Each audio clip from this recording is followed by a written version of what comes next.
Сәлем достар, мінекей қызанақ көшеттері, нағыз жапырақтары пайда болып жатыр. Енді аманшылық болса, бір аптадан кейін бұларды үлкенірек ыдысқа отырғызамын. Айтпағым бұл емес, мынау даламыз. Далада осындай қара сұр аспан, жел тұрып тұр.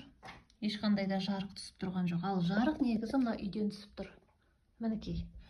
Бұл заң бойынша бойын тіке ұстап, осы жарыққа қарап тұру керек. Бірақ бұлар далаға қарап тұрғанын айтамын да. Тіпті бір-екі күнде терезені ашшы деп сөйлеп жүретіндей. Сондай пәлелер барлығы далаға қарап қапты. Енді екі аптадан кейін бұларды аманшылық болса далаға отырғызамыз ғой, күн жылыған кезде. Мынаған не дейсіздер енді, Құдайдың